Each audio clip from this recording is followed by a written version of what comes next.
Well, I think the American dream, it's safe to say, is if not dead, it's on life support. You know, it's this idea that if you do well, you can get ahead in life, and if you have family and kids, they can perhaps do a little bit better than you did. And what we know by the numbers is that the median wages in this country haven't budged meaningfully in nearly 40 years, and yet the cost of living has increased by some counts by up to 30%. So there's a sense that people are working hard, but only a small group of people are getting extremely lucky while everybody else is really staying in place. And you know, I think that we have the power to change that. That's the key idea that I talk a lot about in the book, is that we've created an economy that is structured this way. We made specific decisions around how to encourage automation, globalization, and the rise of finance that have created a small group of very lucky people.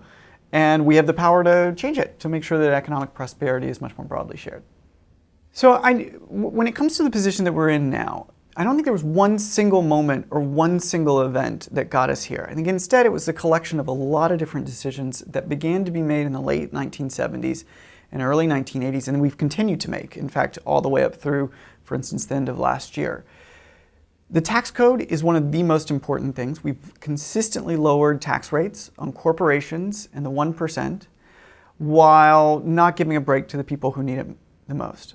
At the same time, we've ushered in an era of globalization, which by all accounts has created economic growth, but without fundamental worker protections to make sure that people who are in industries that have moved overseas have been protected. And we've also made positive decisions, obviously, like investing in the internet, for instance, which was a government investment initially, which has created the opportunity for companies like Facebook and Google and many others to rise precipitously. But all the fruits of that innovation and of all the positive things that come with that growth have not been evenly distributed. A small group of people are doing extremely well, and at the same time as everybody else is trying to make ends meet. And just as we had the power to create the economy in this current configuration, I do believe we have the power to change it. There's been debate for decades about whether trickle-down economics is the way to go. And we could talk a lot about economic theory, but in some ways I don't think we really have to. We can just use a little bit of common sense.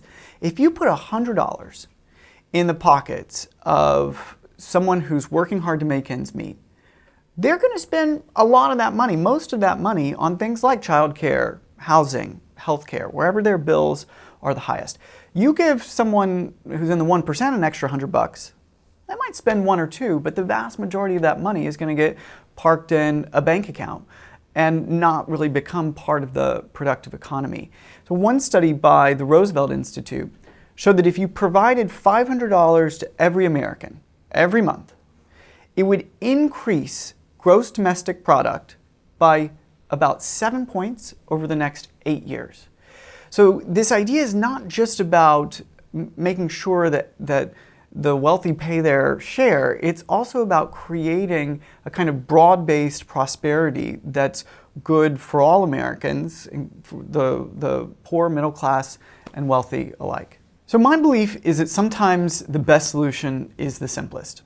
We should use cash, cold hard money, to empower people to chase their own dreams and to re-energize the American dream. Specifically, we should provide $500 to every person who works in America making less than $50,000 to enable them to spend it on what they choose: housing, healthcare, education, gas to go interview for a job.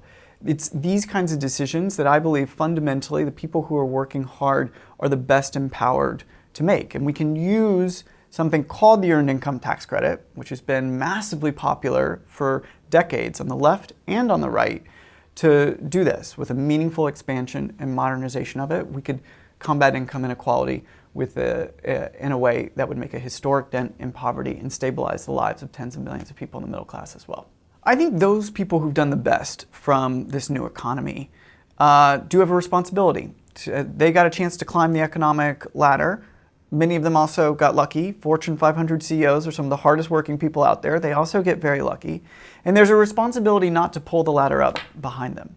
So in my view, we should raise rates on income in excess of $250,000 to the historic average of 50%, and also close some of the most egregious loopholes in the tax code, like the Buffett rule, which enables Warren Buffett to pay a lower tax rate than his assistant.